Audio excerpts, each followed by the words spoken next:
Mais um Elas Falam Tudo no ar e hoje temos o prazer de receber ela, que é sinônimo de coragem e inspiração. Após os 60 anos, tornou-se a primeira e única mulher brasileira a ir à estratosfera em um caça MiG-29.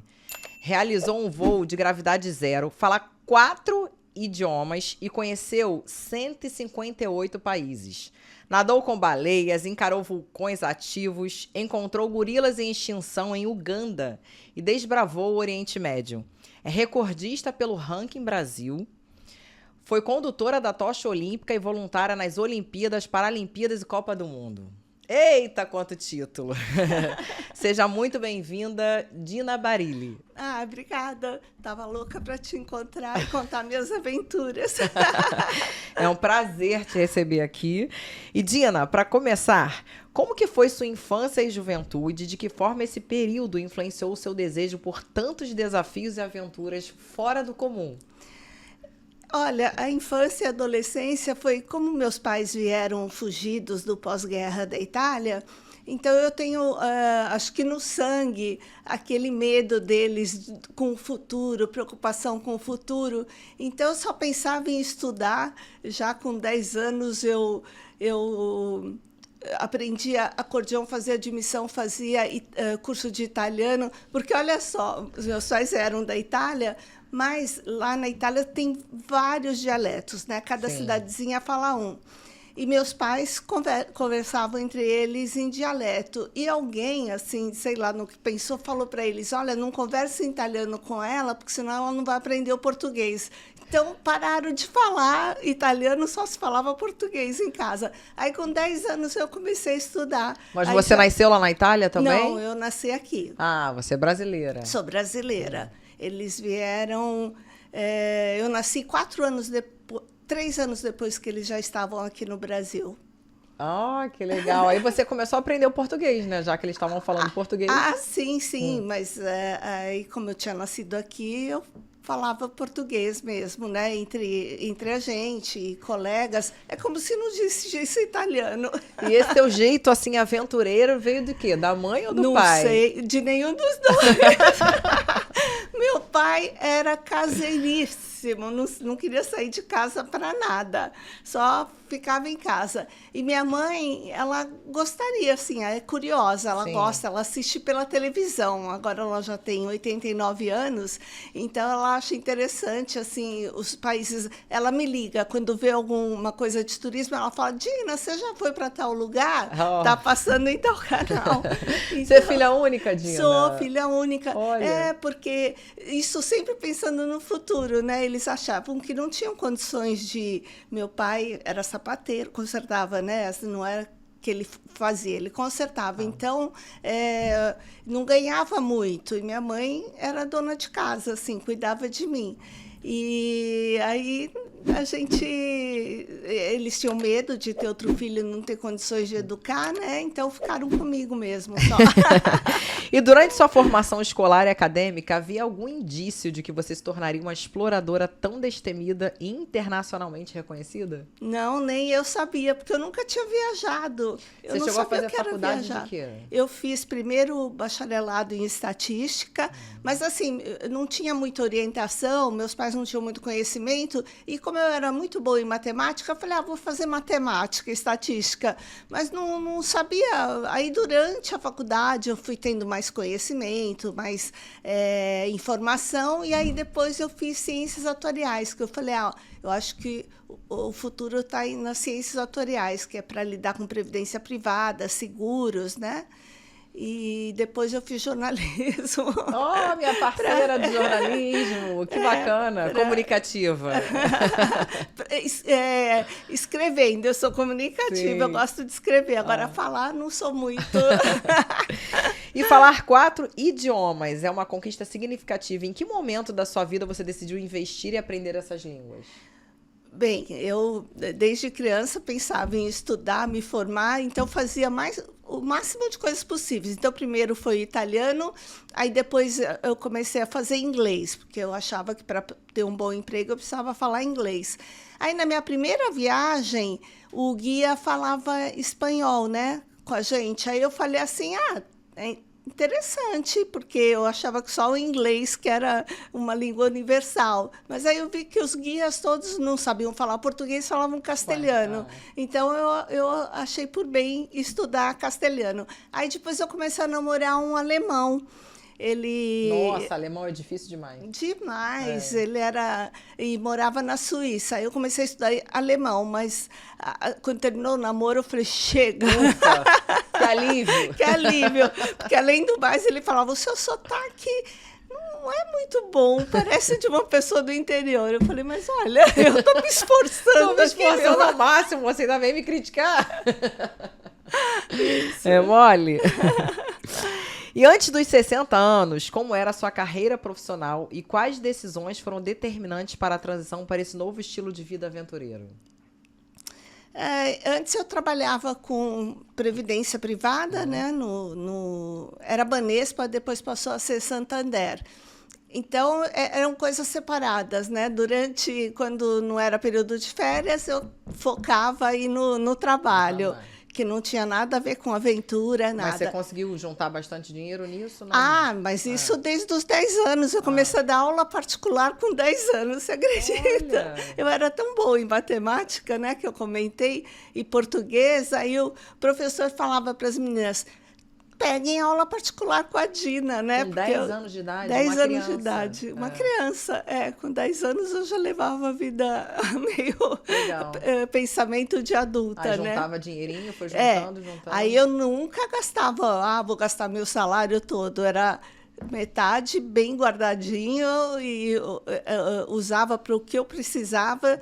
Nunca fui de comprar muita coisa, nunca fui consumista, assim, eu não via graça em comprar roupa, nada. Eu via graça em economizar dinheiro para a velhice. Olha só, desde novinha eu já pensava na minha velhice, não sabia que ia chegar tão rápido.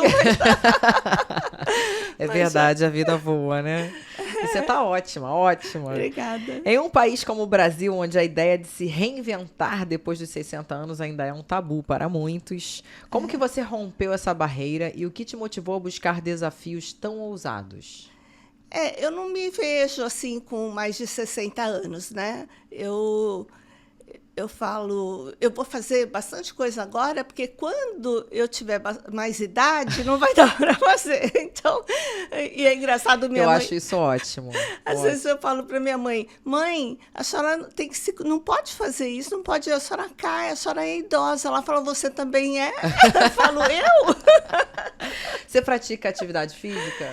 Eu comecei a praticar por orientação médica. Então, eu faço musculação 3 vezes por semana, mas não gosto. Eu vou assim, obrigada. Não é da sua geração, né? Não é da sua geração praticar atividade física. Não existia academia quando eu era mais nova, né? É coisa recente. E qual foi sua primeira grande viagem internacional e como que ela moldou sua visão sobre o mundo? Bem, eu dizia para minha mãe, porque ela veio com 17 anos da Itália. Ela casou com 16 e veio com 17 anos. E eu dizia para ela, mamãe, quando eu juntar o dinheiro suficiente, a gente vai para a Itália. Eu vou te levar de volta para ver seu pai, né? A família dela toda estava na Itália ainda. Seu pai era mais velho? Não, Meu pai era 10 anos mais velho. Ele tinha 27. Ele era namorador, ele já tinha namorado todas as meninas da cidade dele. Aí um amigo falou, olha, na cidade vizinha tem uma mocinha, uma menina, né? Mas ela sabe fazer tudo em casa, é muito trabalho. Aí meu pai mudou de cidade para namorar. Para conquistar. Aí conheceu minha mãe e casaram. E eles ficaram quanto tempo casados? Quase 60 anos. Olha. Foi bastante. Depois ele aquietou com a sua mãe? Aquietou. Ufa. Quer dizer, ele nunca me falou nada. Mas eles ficaram casados. E a sua primeira, então, grande viagem internacional foi voltar para a Itália. Voltar para a Itália. Para visitar a família. Como eu sou muito curiosa, sempre fui, Aí eu falei, nossa, a gente vai ficar um mês na Itália, né? Será que tem tanta coisa assim para fazer lá? Aí eu vi, comecei a pesquisar e vi que tinha passes de trem. Então eu falei, vou comprar uns passes para mim, para minha mãe. E vamos. Aí eu adorei. Fomos para Veneza, fomos até a Suíça, porque ela tinha parentes lá na Suíça, né? Aí eu falei, nossa, que delícia viajar, vou começar a viajar. Isso Foi tinha assim, quantos anos? 20 para 21. Ia novinha. fazer 21. Foi aí que despertou. Eita. E ao visitar mais de 150 países, quais foram os critérios ou motivações para suas escolhas de destino? Eram culturais, eram naturais, históricos, espirituais? Como que você escolhia? A primeira viagem, porque como eu era estudiosa, né, eu tinha curiosidade de conhecer o Egito e a Grécia. Então, eu fui motivada por essa curiosidade. Mas depois eu vi que eu tinha alguma atração por países exóticos. Eu não sei por quê. Por exemplo, os Estados Unidos, eu nunca tive vontade de viajar. Eu fui viajar para lá há pouco tempo e nem fiquei nas grandes cidades. Fiquei Nos interiores? nos interiores, nos parques nacionais, né? E então o que me motiva quando diz que tem alguma coisa diferente, lá vou eu. Por exemplo, quando a gente fez a Rota da Seda, o grupo todo ia fazer o mesmo roteiro, mas eu vi que tinha um tal de Portal do Inferno. Eu falei, o que será isso, né? Eu fui pesquisar, era assim, há 50 anos eles estavam escavando uma rocha para buscar minérios e de repente começou um fogo, assim, espontâneo. E disseram, não, fogo não, desculpa, um gás, né, espontâneo. Aí disseram, bom, para acabar com o gás, coloca fogo. Aí colocaram fogo há 50 anos e até hoje está queimando lá. Parece um vulcão. E é um portal, virou como se fosse Eles portal. chamam de portal do inferno porque é aquele fogo constante. Ninguém quis passar nesse portal, não, né? Só foram ver de longe. Do grupo ninguém. Eu falei, gente, ninguém quer ir. Não. Eu falei, mas e o é medo? tão interessante. É uma coisa que nunca mais legal. a gente vai voltar aqui. Esse lugar eu nunca ouvi falar. É no Turcomenistão. Nossa. Eu falei, a gente nunca mais vai vir para o Turcomenistão, né? Vamos, ninguém quis. Aí eu fui me informando em agências de turismo. De turismo, e aí acabei fazendo. Então, o grupo viajou de avião de uma cidade do ponto A para o ponto B, e eu fui de van do A para o C e do C para o B. Encontrei o grupo no dia seguinte de manhã lá e continuei viagem com eles. Eita. Então... Ô, Dina, houve alguma viagem em seus primeiros anos de exploração que te impactou a ponto de mudar sua filosofia de vida? Você falou que queria visitar a Grécia. Aí... E o Egito. O Egito. Eu fiquei achei muito no Egito muita pobreza. Eu fiquei impressionada, assim, negativamente, porque foi um país tão rico, tão famoso, né? Aquele império todo. Eu falei, meu Deus, o que aconteceu? Como é que virou, né, essa pobreza? Então, eu fiquei triste. Aí, eu até voltei recentemente, melhorou bastante, porque eu não me conformava, né, com aquilo. Eu falei, agora é até triste. Um lugar bastante visitado. Bastante visitado. O turismo ajudou bastante. Então, eu acho isso, que o turismo pode fazer muita coisa por um país. Eu acho que o Brasil podia investir muito mais no turismo, porque é tão lindo. Tem tanta coisa bonita para ver, né? Então é muito a Grécia bonito. Também eu estive há uns anos atrás em Atenas, em Mykonos e Santorini. É lindo. É lindo. Eu amei a Grécia. Mas Santorini agora, eu voltei agora com a minha mãe, porque ela, né, com 89 anos, eu falei, mãe, você não quer... Toda vez eu falo, você não quer voltar para a Itália? Ela, não quero. Não quero viajar. Mas aí, de repente, não sei o que aconteceu, ela falou, Dina, vamos. Falei, vamos. Aí eu peguei um cruzeiro na Grécia e fui de navio até a Itália. Que legal. Né? E aí eu voltei para a Grécia, mas Santorini, menina, tá uma coisa... É um luxo. Não, é muita gente. Muito. Muitas. Ali Tem virou fila. pico, né? Point. Ali virou um Pois point, é. porque as agências de turismo focam muito, tem vários hotéis maravilhosos lá. Virou um lugar muito romântico, onde as pessoas ficam noivas, casam. Então, ficávamos na fila de 30, 40 minutos para tirar uma foto. Desse jeito. Não dá, né? Não dá. Aí já é demais. Como que a sua vivência de mundo afeta a sua visão sobre o Brasil? Eu acho que o Brasil, nós temos muito problema assim, com corrupção. Eu acho isso terrível. Então, parece que os cargos políticos são para enriquecer os políticos e não para fazer coisas pelo Brasil. Como eu disse, podiam explorar o turismo muito mais, podia ser feito muito mais coisas. Então, eu acho interessante, assim, os países da Escandinávia, como a Noruega, por exemplo, os cargos políticos são ocupados voluntariamente, não tem salário. Então, eu acharia isso uma coisa muito boa, mas quem que no Brasil vai querer ser político sem ganhar? Não tem como. Não tem como, né? E vamos falar agora de um momento histórico. Como que surgiu a ideia de ir à estratosfera? Primeira e única mulher brasileira que foi à estratosfera. Conta um pouquinho pra gente. Quando começaram essas viagens comerciais para o espaço, eu fiquei super interessada, óbvio, né? Porque quando eu era criança, o primeiro homem chegou à Lua. Eu não tinha nem televisão, mas eu lembro que todo mundo parou para assistir, né? Aí eu fiquei fascinada. Eu falei, nossa, acho que eu quero ser astronauta quando eu crescer. Pensei isso, mas lógico que não deu. E aí eu comecei a pesquisar sobre essas viagens, mas o preço é exorbitante. Sim. É só para quem é milionário, né? O bilionário. E aí eu fui numa palestra quando o Marcos Pontes, né, ele é senador agora, mas antes disso ele tinha uma agência de turismo. E eu fui numa palestra dele, ele comentou sobre isso. Aí eu falei, deixa eu ligar para a agência. Aí atendeu um outro Marcos, né, e conversamos bastante. Eu falei que gostaria, mas que era inviável pagar, né? Aí eu falei, mas escuta, eu já vi preços melhores, né, mais baratos. Ele aonde? Aí eu comentei, ele falou, não, essa viagem que você viu é para a estratosfera. Nós também oferecemos essa viagem, se você quiser. Aí passamos a manhã conversando, né? Aí eu falei, quero ir eu queria fazer um voo de gravidade zero. Porque quando eu viajo, eu gosto de fazer combo, né? Assim, aproveitar. Eu acho um desperdício pagar uma fortuna numa viagem de avião e passar 10 dias e voltar ou conhecer um lugar só. Então, eu vejo tudo que tem em volta. O que puder conhecer, você quer conhecer. Já, sei lá quando que eu vou, se um dia eu vou voltar, né? Então, ele falou, olha, dá para fazer isso na Rússia, né, a gravidade zero e a estratosfera. Falei, opa, então é isso que eu quero fazer.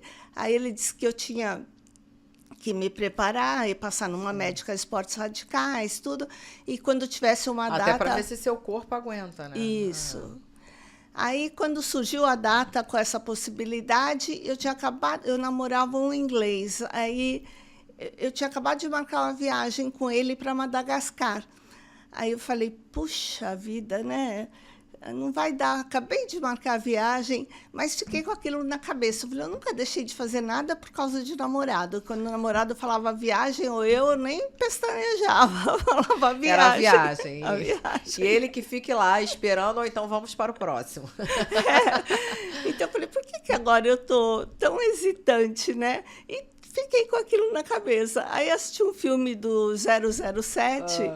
que ele ia ser submetido à força G para ele se ambientar. Aí um inimigo descobriu e forçou. Lógico, é fantasia, mas... então, colocou ele sob uma força 14G, que é para morrer, né? E aí eu falei... Olha, estão falando em força G, então é sinal que eu devo ir nessa viagem. Eu vou, pronto. Aí todo mundo falou, ué, você não desistiu da viagem depois disso? Eu falei, não, aí que eu me animei mais. Coloca aí a foto dela, que eu quero ver. Olha que legal. Isso você tinha quantos anos, Dina? 61. 61. Então, como já não tem oxigênio lá, a gente vai com a máscara de oxigênio, né? Esse é o piloto, aí ele explica os comandos básicos, porque tem o seguinte, como é só o piloto e eu de copilota, ele pode ter um mal súbito lá em cima, né? Não. Então, eles ensinam a gente a apertar o botão, eu chamei de botão do pânico por conta própria, mas é um botão que aí o teto abre e você se ejeta e desce de paraquedas. Achei tão legal. Aí ele está me explicando onde vê a altitude, a velocidade, porque a gente chegou a 1.870 km/h, ultrapassou a barreira do som. Olha que legal. Nessa hora, dá para ver assim, do lado, ele falou, olha do lado direito é o espaço, que é todo negro, o espaço é escuro, negro. E do lado esquerdo eu conseguia ver a terra, né? Mas via mais azul e verde. Nossa, que lindo, né? Emocionante, né? Emocionante. Eu me emociono. E como que foi o processo de seleção, autorização e preparação física para embarcar em um caça MiG-29 rumo à estratosfera? Eu tive que fazer um acompanhamento com uma médica de esportes radicais. Eu tentei fazer um seguro, que o rapaz da agência falou seria interessante, mas ninguém quis fazer. Era quase uma viagem de suicídio na cabeça das pessoas. Vamos fazer um seguro, ela vai morrer e acabou. Ainda bem que está aqui hoje para contar pra gente. Corajosa, hein? Parabéns. Obrigada.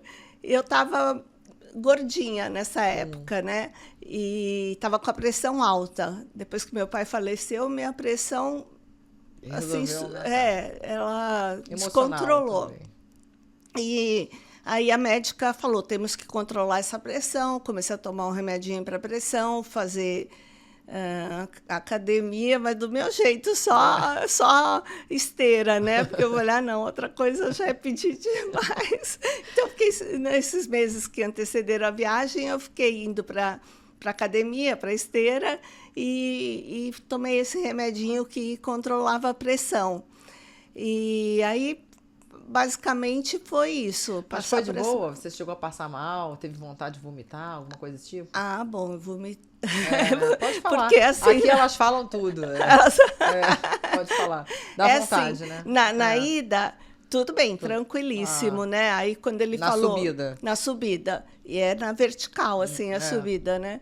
E aí, na volta, aí chega lá, já desce. Eu falei, mas já não vou ficar aqui um pouquinho, olhando, né? Fazendo uma rotação, giro, 360 graus. Ele falou, não é possível, né? Não é possível por quê? Porque não tinha gasolina? Porque estraga muito o equipamento. A aeronave. Mas eu já estava lá, né? Queria ficar Podia mais um pouquinho. Passear. Já que estava lá, vamos passear. Aí eu contratei no pacote, além do voo de gravidade zero, que foi no dia seguinte, eu contratei para fazer manobras radicais com o MiG, porque o caça é muito usado na guerra, né? Sim. E eu falei, eu quero fazer as manobras de guerra. Aí, e essa médica de esportes radicais, ela falou assim, você pode ser submetida até a força 4G. Por isso que no filme do James Bond, 14G era demais, né? Eita. Até a força 4G. Mais do que isso, eu não recomendo. Não aconselho. Mas o piloto ou não leu o relatório ou não deu atenção. Aí ele falou assim, olha, a próxima manobra a gente vai para a força 5G, tudo bem? Tudo bem, claro. Aí ele falou, a próxima é 6. Ótimo. Ele falou, bom, agora finalizamos com 7. Não existe manobra mais do que 7, que exerça mais força do que 7G, né? Eu falei, tá ótimo, mas aí parece que eu relaxei, aí nessa hora eu passei mal, vomitei. Mas eles... Então, eles ficam 4 pessoas te colocando um macacão cheio de ilhoses, milhões de ilhoses. Aí 4 pessoas ficam apertando para deixar você bem apertadinha, né? Depois tem o macacão e o macacão é só para ficar em cima disso. Então, a gente é submetida para ficar bem segura e... esqueci o que eu ia falar. Você estava falando que você fica sentadinha dentro do 1h20. 1h20? É. Nossa, é muito. Para subir, descer, fazer essas manobras radicais. E as manobras parafuso, descer na vertical. Mas aí quando você vomitou, vai o quê? Suja tudo? Sim, você ia contar na hora que você passou mal. Aí quando eles estão te amarrando com os ilhoses, depois você põe o macacão, aí eles põem um monte de saquinhos. Tá. Vários saquinhos. Então, você já pegou ali. Saquinho, já fiquei não, ainda deu tempo. Assim. Pior se eu vomitasse em cima de tudo, né? Porque tem... porque ele virando, né? A minha luva, eu tirei a luva para pegar o saquinho, a luva foi lá para cima. E qual foi o impacto emocional e simbólico de saber que você era a primeira e única mulher brasileira a alcançar esse feito? Eu achei o máximo, assim, né? Porque eu gosto... desse ineditismo, né? Quando eu trabalhava também, por exemplo, eu montei um sistema lá que não existia, então o primeiro sistema para fazer avaliação tal, aí implantei em todos os bancos. Foi a pioneira. Então eu gosto dessa sensação, falo, puxa, que bacana poder oferecer também para outras pessoas, né? Então, eu gosto Coloca disso. a foto dela ganhando prêmio aí, ó.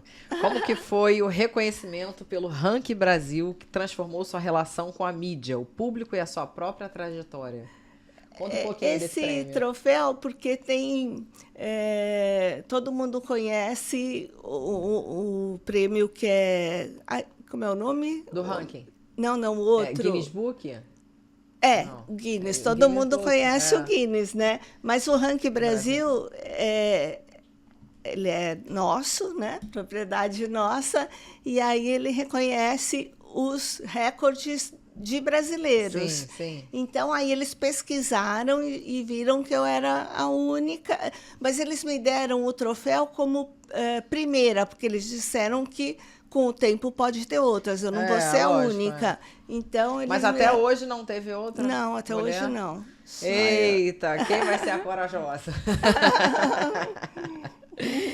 E como que foi a experiência de fazer um voo de gravidade zero e treinar no mesmo centro utilizado por astronautas russos? Aí foi diversão, né? Pura diversão. Muito homem, né? Oi? Muito homem, só homem, né? Quer dizer, você era a única mulher que fazia? Sim. O avião é totalmente fechado, né? E eu fui com um grupo de rapazes russos, eles não falavam nada em inglês, eu não pude nem conversar com eles, né? Só mímica. E eles foram fantasiados de super-homens. Então, um foi de Capitão América, outro de Superman, outro de... E aí foi divertido, porque eu trombava com um, depois eu trombava com outro. E eles, eu não sei se eles já tinham feito, ou se eles eram... mais hábeis, mas eles conseguiam dar cambalhota. É difícil, eu achei que era fácil dar uma cambalhota assim, mas não é não. Aí eu arrumei um anjinho lá, um dos tripulantes, ele ficou do meu lado, então ele me dava umas cambalhotinhas. A primeira... a atividade que a gente teve, a gente ia para o fundo do avião e eles empurravam a gente para a gente ir em linha reta. Já fez? Não, já fiz não, já vi. Já Tem viu? um equipamento que faz isso. É gostoso. Igual astronauta, né? Para imitar o astronauta. Isso. E que aprendizado científico, emocional e sensorial você carrega dessa vivência com o ambiente de microgravidade? Eu vi que não era tão fácil como eu imaginava, né? Vendo assim parece fácil. Eu imaginava que era uma brincadeira, mas não é. Então, o meu sonho de ser astronauta também não rolou. Não ia rolar, né? Mas, claro, com treinamento, eles tiveram treinamento, então dei mais valor, assim. Falei, poxa, para ser astronauta não é fácil. Não é fácil. Nossa, ficar confinado lá ainda...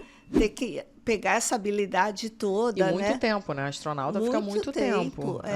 Para brincar tudo bem, É. agora para morar Você foi em 1h20 e voltou. Agora você imagina ficar dias lá. dias. É surreal. As pessoas me perguntam, você pensa em ir para Marte? Eu falei, eu não, é um tempão para chegar lá e depois não volta? Não, eu gosto de ir e voltar.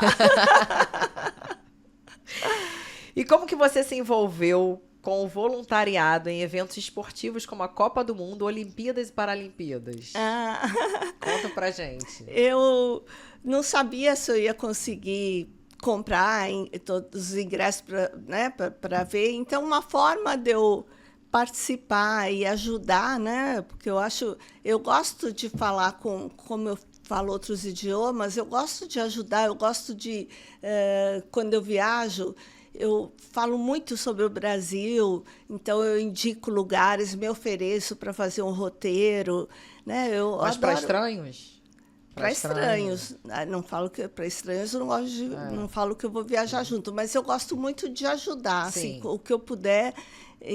Então lá eu falei, vai ser muita gente, porque no Brasil pouca gente fala inglês, né? Sim. Então eu falei, seria bom eu ficar num local que eu pudesse ajudar mesmo quem não fala português. Intérprete. Ser intérprete. Então eu fiquei num setor que tinha bastante estrangeiro. Então eu exercia. Aí você acabou se voluntariando para as Olimpíadas e Paralimpíadas. Paralimpíadas também, porque não são muito glamurosas Sim. as Paralimpíadas, né? Não é muita gente que vai, os ingressos são bem mais baratos.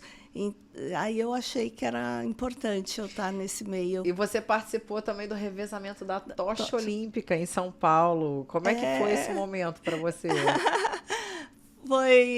É como se eu estivesse participando da Olimpíada, né? Porque eu já gostava da Grécia, eu queria ver a primeira Olimpíada foi lá na Grécia, então tem aquela aura, né, da Grécia com os Jogos Olímpicos.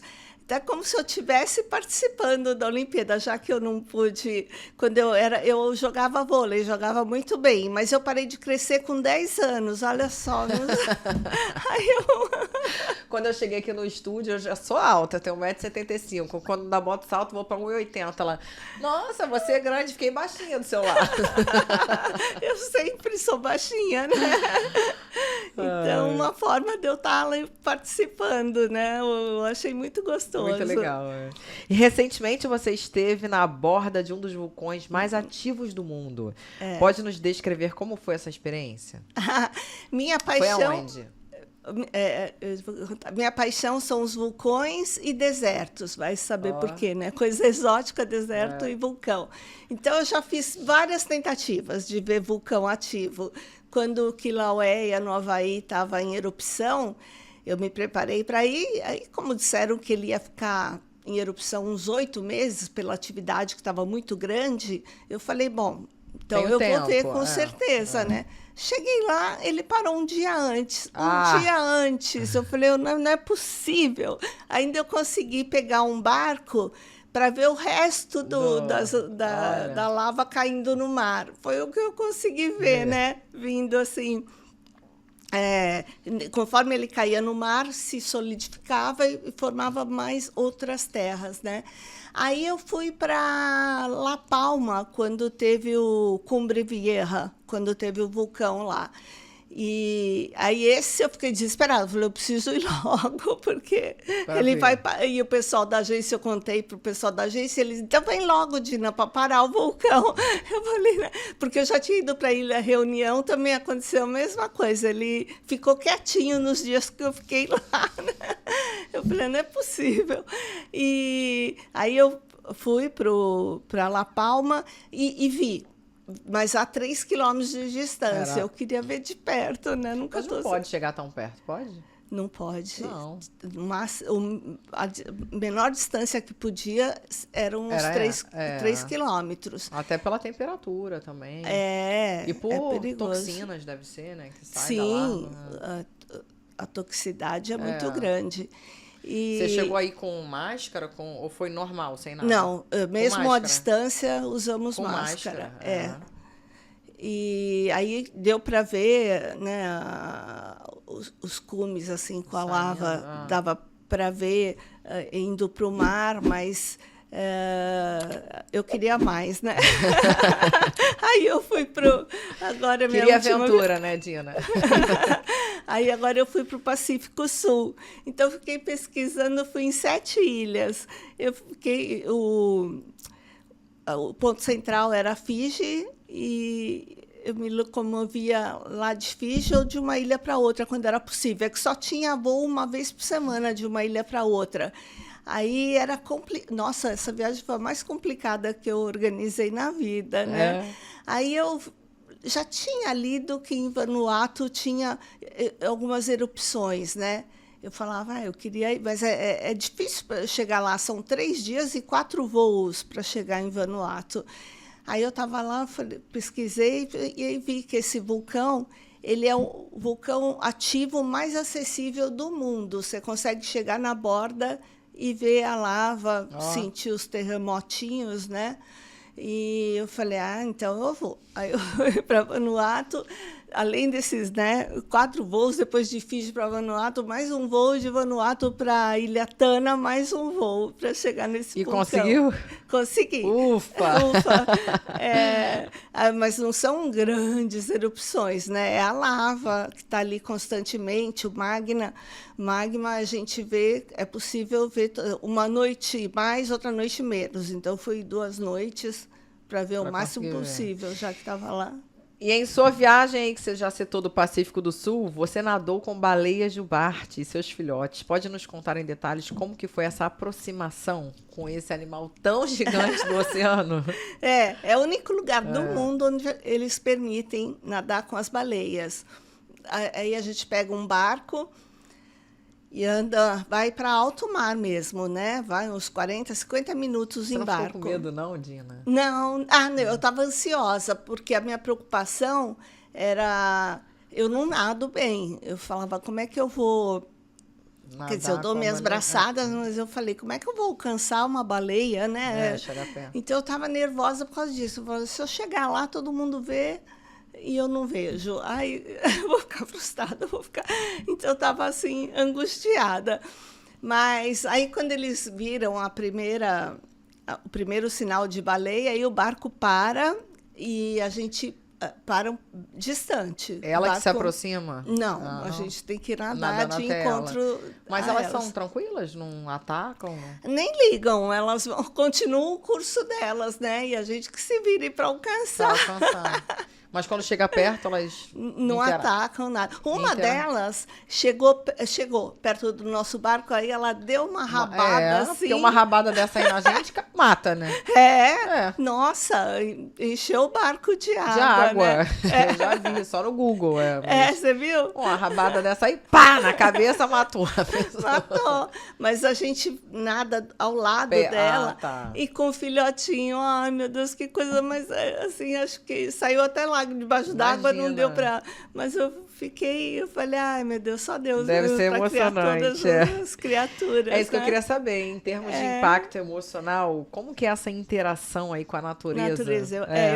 Eu adoro tudo que se relaciona à natureza, mas eu sei que com a natureza ninguém pode. Então, não adianta você, eu vou ver, eu vou fazer, eu já tive várias experiências que não deu, né, para fazer o que eu queria em respeito à natureza.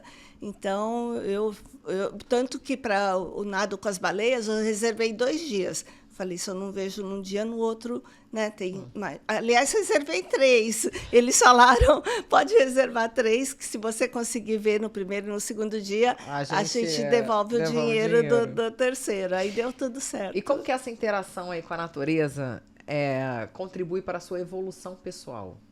Respeito. Muito, né? Eu nadei com os golfinhos também no Xcaret, em Cancún, né? A gente começa a respeitar a natureza. Porque, imagina, eles são, são indefesos, ainda mais golfinho. Não dá para dar uma rabada aí, né? Não, ele é lindo. Aí você gira assim na água, aí ele também gira junto com você do lado, aí tira foto, aí te empurra com o pé. É muito gostoso. Eu nadei com eles em Curaçao. Muito lá tem fofinhos. também, E tanto, eu sei, quando dizem não pode, por exemplo, não pode nadar com baleia em lugar nenhum, então não pode. Aí Tonga, como pode, eu falei, é para lá que eu vou, né? Agora mostra essa foto aí maravilhosa dela diante de um grupo de 19 gorilas selvagens, incluindo filhotes também. É porque eles estão em extinção. Olha, né? Isso, gente.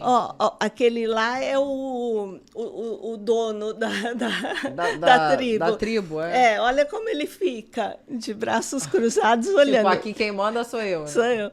E eles são chamados de silverback. A gente usou máscara, nem era época de Covid, nada, mas para não transmitir nada para eles, né? Pra eles. E ele tem as costas assim, porque é o mais velho, é o silverback, então tinha 3 nesse grupo, 3 silverbacks. Esse é o filhote, né? Não, é um silverback, é que ele está encolhidinho comendo. Tá. E também são a foto... muito grandes, tipo assim, você bate no teu tamanho e iria o quê? Na perna dele, acima da cintura? Era só pra ter noção. Se eles ficam em pé, dá 3 metros. Olha. Aí o guia falou... A única coisa que vocês têm que saber é que se eles vierem vindo na sua direção, sai da frente. Nem pensa, não pense em ficar, vou tirar foto, sai da frente. E realmente porque ele veio... pode empurrar. Passa por cima. Ele veio com o filhotinho. Muito fofo. Igual o filme, né? Igual no filme. Desde esse filme que eu sonhava em fazer. Aí ele veio, o gorila, assim, mas nem liga pra gente, né? Aí sai de frente, porque ele... Mas chega a dar comida, alguma coisa? Não pode. Não pode interagir, nada. Só ver mesmo e tirar foto. E eu tinha, assim, dó, porque acho que não sei de que país aí, cortavam a mão para fazer de cinzeiro deles. Por isso que eles estão em extinção, né? Porque a mão deles é imensa, uma coisa assim absurda, né? E agora tem esses rangers que acompanharam a gente, eles têm armas com... para colocar para dormir só, não para machucar. E aí eles cuidam, né? Então eles sabem onde eles estão, acompanham se eles estão se alimentando, tudo, interagem pra com eles. Não ficarem extintos de uma vez por todas, né? É uma pena isso, né? Nossa. Olha isso, para pegar a mão para o enfeite. Matar um gorila para isso. Houve algum momento de risco ou tensão durante essas jornadas? Que depende muito do comportamento dos animais, né? Vai que naquele dia o gorila tá irritado. Não, eu tive perigo com gente, né? Pessoas. Eu fui ver naquela época, há uns 30 anos, eu sempre gostei dos Rolling Stones. E eles não tinham a menor perspectiva deles virem para cá, né? Então eu fui para a Europa e fiquei procurando onde que eles iam dar show. E eles estavam dando um show em Marseille. Então eu estava em Turim, na Itália, na época da Copa, aí eu fui de trem para Marseille e fui no show, foi tudo ótimo. Tal. Na volta, eu estava com uma amiga, eu falei para ela, bom, nós vamos ter que fazer 3 baldeações de trem, então eu tenho que ficar atenta aqui, porque se a gente errar uma estação, vai perder os próximos, né? Aí ela falou, então tá, eu vou dormir, que tá me dando um sono. Eu falei, para mim também, mas eu tenho que ficar acordada. Foi a última coisa que eu falei, eu apaguei. Os ladrões no trem jogaram um gás paralisante. Né? Eles usam, vende em farmácia, imagina, eles usam para roubar os turistas.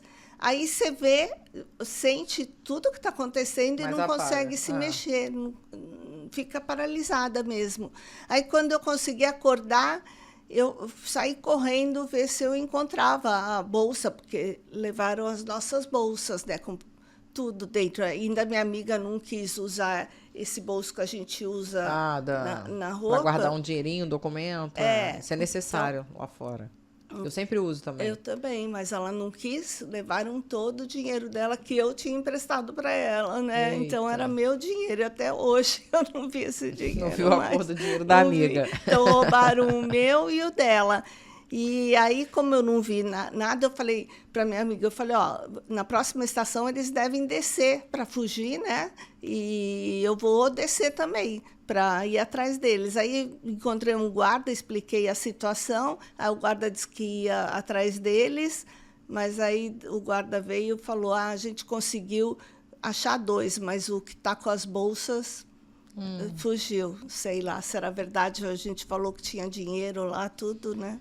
Agora vamos falar um pouquinho da sua viagem para o Oriente Médio. Conta aí pra gente como é que foi turistar Arábia Saudita, Bahrein e Catar. No Catar, eu já tinha estado por um dia, porque quando eu faço escala e tem muita espera, Sim. eu gosto de conhecer. Nunca tinha ido para o Catar, Eu né? fui há 2 meses atrás para Dubai e Maldivas. Ai, Maldivas é um Dubai é sonho, lindo, né? adorei Dubai. Mas dizem que a Arábia Saudita também é tão chique quanto Dubai. Dizem que menina. até é mais rico do que Dubai. Exatamente. Eu tinha vontade de tudo que é assim, não pode, eu tenho vontade de conhecer, né? Então, por exemplo, quando eu fui para Socotra pertence ao Iêmen, e o Iêmen está proibido para o turismo. Quando eu ia para o Iêmen, o governo falou que não ia conseguir disponibilizar um comboio para ir com a gente, então não podia garantir a nossa segurança. Aí cancelamos a viagem, né? Então eu tinha É uma ilha, né? A Socotra É uma ilha. Aí eu tinha curiosidade de conhecer, né, a Arábia, Bahrein e A cultura lá é muito diferente, né? Você chegou a ver as mulheres muito... A Arábia Saudita tem muitas mulheres de burca. Sim. Os árabes homens, é normal isso. É, em Dubai eles... tem menos agora. Tem tanto turista que eles já nem fazem questão. Porque dizem que há anos atrás até os turistas tinham que andar com burca. Em alguns lugares do Oriente, quando eu fui para o Irã, a gente teve que usar. Nem no hotel não podia ficar, não podia abrir a porta sem... Sim, hoje em dia já não tá mais assim, não. Espero que Diz não. que Dubai porque... cresce muito, né? Inclusive, eu fui no Museu do Futuro lá. Tem que ver. Que Dubai daqui a, sei lá, 20, 30 anos, os carros vão voar. Aquela coisa bem de Hollywood mesmo, sabe? Coisa tipo, surreal. Acho que vai demorar 100 anos para chegar no Brasil. Com certeza. Mas é bem legal a cultura do Oriente Médio. Eu gostei. Gostei da comida. Comi muito bem lá. Sim, nós também. Eu adoro comida árabe, né? Então, pra mim, não tive dificuldade nenhuma de comer lá. Como que você equilibra a vontade de documentar suas aventuras com um cuidado ético de não exotificar culturas diferentes? Toda vez que eu vou tirar foto de pessoas, eu peço licença, pergunto se posso. Muitos estão lá para isso, para serem fotografados, então eles pedem dinheiro, né, em troca. Sim. Tudo bem. Mas quando não pedem dinheiro, quando não fazem disso uma profissão, aí eu peço licença para fotografar. E muitos assim falam... E também, do mesmo jeito que para nós eles são exóticos, para eles nós somos exóticos. Claro, né? imagina. Então, não, para todo mundo. É igual brasileiro. Você chega num lugar, bota um biquíni brasileiro. Eu fui pra África do Sul, quando eu botei o biquíni na África do Sul na piscina, eu parecia um ET. Mesmo? Todo mundo olhava, eu falei, meu Deus, eu ficava até com vergonha. Mas é porque você é muito bonita, alta, já parece uma modelo, né? Então... Obrigada. O que mais te surpreendeu em relação à hospitalidade, arquitetura e tradições desses países, Dina? Nós não tivemos muita oportunidade de ver hospitalidade, de sentir, porque dessa vez eu fui em grupo, né, para esses países, porque achei complicado de organizar. E também tem lugares que só com guia você pode acessar, né? Então, ficamos em hotéis. Não deu para sentir muito, não deu para ter... Porque eu gosto de ter contato com as pessoas do local. Eu gosto de perguntar o que você gosta do seu país, né? Conversar. Eu também. Então, dessa vez não tivemos essa oportunidade, mas acho que daqui uns anos... né? E a arquitetura? Deslumbrante. Isso surpreende, né? Deslumbrante. Lá no Tem os guarda-sóis que eles abrem, porque o calor é de Muito. derreter, né? Então, é tudo automatizado, assim, num segundo eles abrem um monte. Eu acho massa. A gente vê na internet, né? Então, estão muito avançados. Muito. Eu falei, tá? A gente estava falando de Dubai, a arquitetura de Dubai é surpreendente. Tanto que a maioria dos arquitetos vão para lá, para o Oriente Médio, para poder aprender aquelas construções, aqueles prédios gigantescos. O prédio mais alto do mundo. Isso. Então, a Arábia Saudita está equivalente aí a Dubai. Catar um pouquinho menos, mas também surpreende. Bahrein, que é um pouco, ainda está iniciando. Mas é um país rico também. Todos eles estão ricos. Em algum momento, você se sentiu subestimada ou desincentivada por conta da idade ou de ser mulher, do gênero? Eu não presto muita bola, não. Eu sinto, assim, que eles... por exemplo, em Marrocos, né? É uma forma deles acharem que vão te intimidar, né? Por você ser mulher? Sim, porque no Marrocos eu contratei um passeio e chegou lá, né? Paguei o passeio e tudo. Aí chegou lá e ele falou, bom, agora subiu de novo no carro e falou que estava indo embora. Eu falei, o que você vai fazer? Ele falou que estava indo embora. Eu falei, mas espera aí, você não vai esperar a gente? Não, se você quiser que leve de volta, tem que pagar de novo. Eu falei, mas como? Eu falei, como assim? Eu contratei o passeio ida e volta, né? Ele falou, não, só a ida. Eu falei, não, você não falou isso. Ainda eu falei o hotel que eu estava para deixar a gente, né? Aí, como eu estava argumentando, ele veio assim, eu tenho vergonha de falar, mas ele veio como se fosse me tocar. Isso me assustou, eu deixei ele embora, né? Olha. Então, foi intimidação através... Tipo um homem, eu sou homem e você é mulher. Se fosse um homem, ele não iria fazer não iria fazer isso, né? Imagina. Nem iria, então... Estar na estratosfera é uma experiência que pouquíssimos humanos viveram. O que você sentiu ao olhar a curvatura da Terra e perceber literalmente a finitude do nosso planeta? Olha, eu até me emocionei de ver a foto aqui. Tu imagina lá pessoalmente. Bom, toda vez que eu atinjo um objetivo, assim, vejo uma coisa que eu queria muito, eu rezo na hora, eu agradeço, né? Eu falo, muito obrigada, mais uma coisa que eu consegui. Eu vivendo essa experiência, né? Obrigada, rezo, né? Sempre. E fico emocionada, né? Porque é uma conquista. As pessoas, muita gente fala assim, se eu tivesse dinheiro, eu também faria, né? O que você faz. Eu falo, mas não é Claro questão de dinheiro, é questão de foco e objetivo. O meu foco é para isso. Você nunca foi focada em ter filhos, família? Não, porque eu sempre namorei traste, né? Assim, numa dessas viagens, ela encaixava alguém. Já namorei um inglês, um alemão, um italiano, mas assim, os brasileiros... Mas você nunca quis ser mãe? Eu queria se eu tivesse num casamento estabelecido. Nunca pensei em ter produção independente, fazer produção independente. Aí, como eu nunca casei, né? Aí nem cachorro, gato, nada, nem vida pet. Não dá, né? Não dá. Porque aí você que viaja o tempo inteiro, né? Vou deixar... Não dá nem para ter planta, no máximo de plástico, né? Minha mãe vai regar minhas plantas quando eu viajo. Uma vez por semana ela vai lá, rega, liga o carro. E como que a sua família lida com seus projetos de alto risco e longas ausências? Minha mãe, agora, só tenho ela agora, né? Ela fica sabendo depois. Onde você vai? Mesmo em São Paulo, quando eu vou sair, eu falo sempre, é aqui perto, no Jardins, no Ela Pinheiro. mora com você? Não mora. Olha, podia morar com ela, tadinha. Então, mas ela gosta, ela mora num lugar que, para mim, é um pouco distante, no Alto da Lapa, né? Então, como eu me movimento muito... Vocês moram onde? Eu moro no Jardim Paulista, que é uma travessa da Avenida Paulista. Sim. E ela mora no Alto da Lapa, que é um lugar mais distante, afastado. Assim, mais afastado, dá uns 40 minutos, meia hora de carro.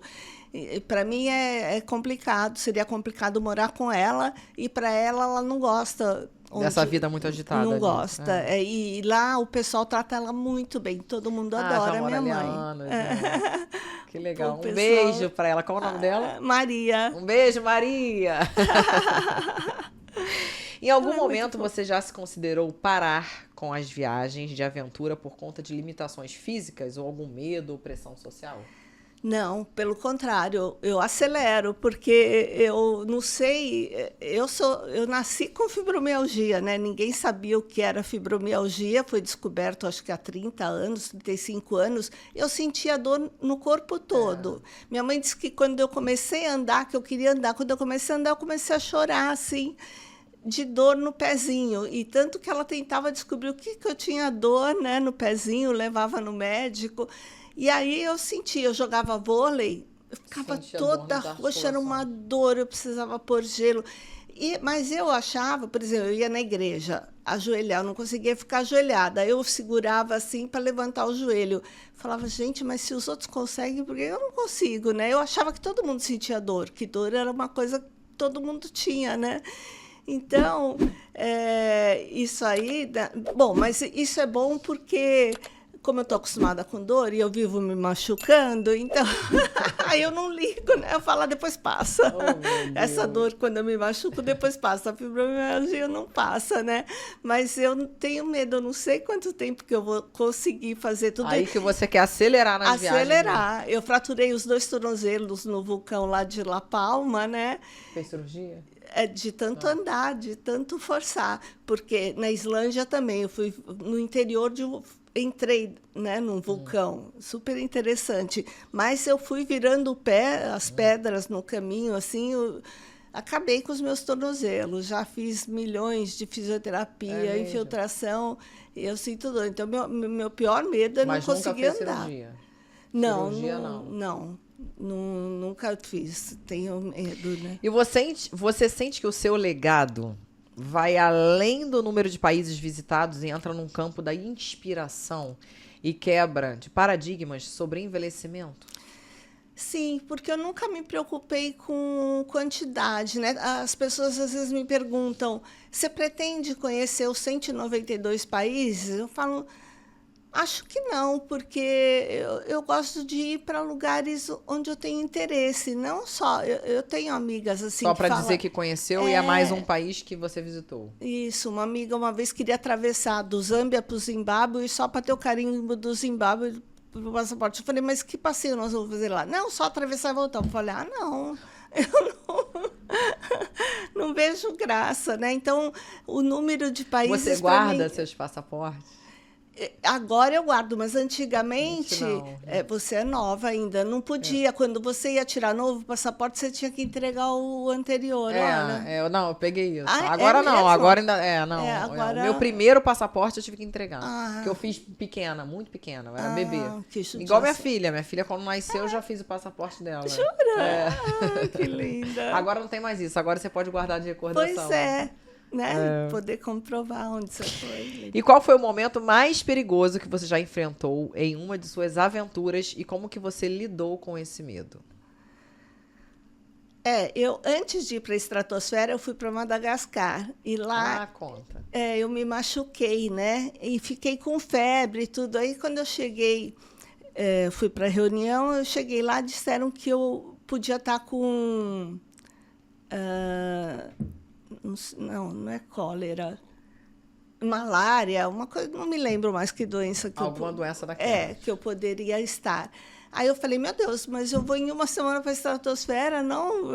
Então, eu fiquei apavorada, né? Daí eu fiquei internada no hospital, fizeram exames, tudo.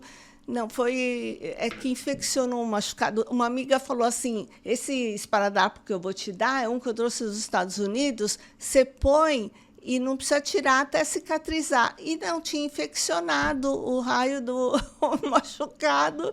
Eu estava com febre por causa daquilo, né? Infecção. E eu nem... Ela falou que podia deixar, eu acreditei, Você né? se alimenta bem, Dina? Como Eu é que é a tua me alimentação para alimento... chegar com essa idade, com com esse gás inteiro, essa vivacidade de pessoa? Eu me alimento do que eu gosto. É? Não tá certo. Minha mãe fica... Ela fala, você precisa comer verdura, você precisa comer frutas. Frutas, como eu moro sozinha, eu não... Estraga tudo. E eu não sei cozinhar, estraga tudo. Então, se eu compro fruta... Outro dia eu comprei melancia já cortada. Eu falei, é só pegar... 3 dias estava com gosto ruim. Então, eu não tenho hábito. Não tenho hábito de Gosta comer. de carne? Adoro. Frutos do mar. Ai, sou apaixonada. Antes, eu tenho um restaurante perto de casa. Quando eu mudei para esse apartamento, eu comecei a ir lá e eu era conhecida como a moça do camarão, porque toda quarta e sábado tinha camarão, eu só pegava camarão, né? Aí era a moça. Agora eu já tenho nome, né? Agora eu já sou amiga de todo mundo. Ó, eu vou te presentear com 2 rodízios da melhor churrascaria que a gente tem aqui na Barra da Tijuca, mesmo? aqui Que no Rio. delícia. Opa, Pra você vai ficar no Rio até quando? Hoje, eu vou embora hoje. Mas aí você volta. Tem validade? Não, pode usar quando quiser. Então tá bom. Tá? Obrigada, que bom. Saindo, eu só estava esperando que eu tenho, como eu vou viajar de novo agora no fim do mês, né? E então eu tenho um monte de coisa para fazer. Eita! Aí eu falei, Ô, Dina, você Oi. acredita que todos os seres humanos têm uma missão? Você acredita nisso?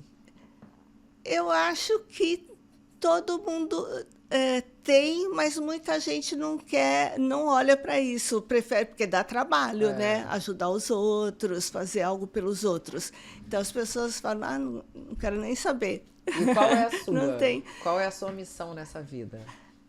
Eu tenho uma coisa assim de ajudar nas mínimas coisas, né? Por exemplo, eu vejo um artigo que eu lembro de alguém que me pediu uma vez se tivesse informação disso para passar. Aí eu guardo isso e passo. Então, alguém que tem um problema tal, eu leio que tem, eu indico para a pessoa. E quando alguém vai, né, viajar, tá sempre ajudando o próximo, quando pode. Nossa, as minhas diaristas me amam, né? Porque Legal. eu ajudo. Você é do bem. Muito. Faz facilidade de fazer amizade nessas viagens. Você tem isso? Mais ou menos. Eu sou um pouco tímida, né? Eu fico na minha até ter oportunidade de conversar, né? Porque eu sou tímida e não sou de falar muito, eu sou mais de ouvir. Por isso as pessoas gostam de me falar as coisas, porque eu ouço, né? E fico pensando como ajudar a pessoa, né? E se você pudesse deixar agora, neste podcast, uma única mensagem para as futuras gerações sobre coragem, tempo e propósito, qual seria? Eu diria para olhar para os seus sonhos e não achar que é impossível, né? Praticamente você consegue, batalhando, você consegue dar um jeitinho. Eu venho de uma família muito humilde, nunca imaginei que eu pudesse conquistar, que eu acho que conquistei bastante coisa nessas viagens, mas foi tudo com foco. Meu dinheiro era para viajar. Então, eu acho que se você sonhar vira um jeito de focar e conseguir, tem que direcionar nesse sentido de realizar o sonho. Você pode realizar o sonho. Então, acredite nos seus sonhos.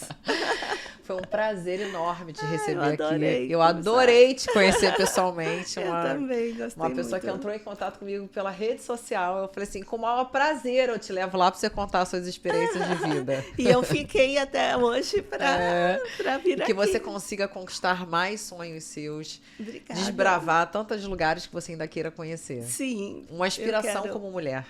Obrigada. Obrigada pelo carinho. Que bom, eu que agradeço. É isso aí. Eu queria dar o meu Instagram. Claro, pode dar agora. Porque eu coloco minhas aventuras todas lá, né? E tanto o meu Instagram quanto o YouTube é @DinaBarilli. Agora, a Dina Barilli é D de dado, I, N de navio A, Barilli é B, tudo junto. B de bola, A, Barile. Um L só e E no final. Tina Barile. Por favor, é isso aí, me galera. sigam, Segue ela lá. interajam. Tem muitas experiências para aprender com essa inspiração de mulher. Obrigada. E para você que ainda não acessou o canal, entre aí no Elas Falam Tudo, se inscreva, ative o sininho para receber as notificações e curta também os vídeos. Beijo e até a próxima.